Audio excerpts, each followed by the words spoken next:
lẽ lâu lần lẽ đón ta lấy lâu hạc lên tới em để dẫn đến chút thingpui anh lúng lẽ tùy mèo khóc mày tùy xuống thingpui mẹ hay chicken popcorn ông ra cho cái sấy cái đó là ông hay cái nhân chicken popcorn cái mẹ đó nó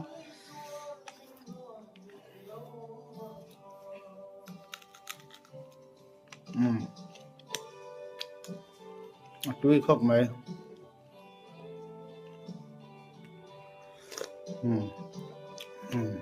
hey cắt nung ada chia hi Christmas tree vậy nào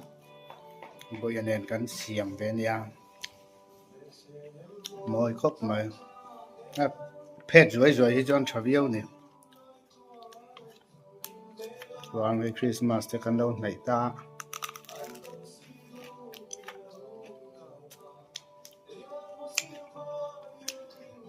video lâu em tụt cái Christmas lim chơi nhìn băng rất gần nha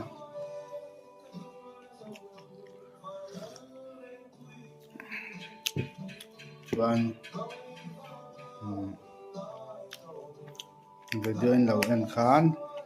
mũ nôm vắt cái em po tum lâu em về mấy la ra dù là lâu subscribe bằng subscribe lâu tăng làm chuan subscribeไปlâu punไปchuang lâu chuan like khá lâu like cả ngã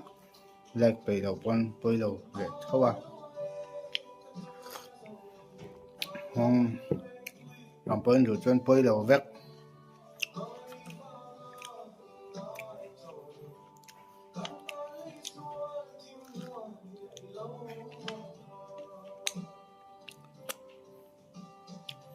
một ma hành chỉ về liên đoàn về riếu đó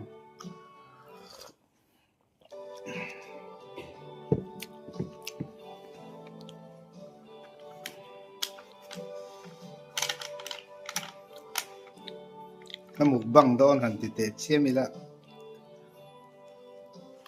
cái chú chấm vắt vào vắt cả cái bị vào chấm được bạc hạt hít tóc liêu này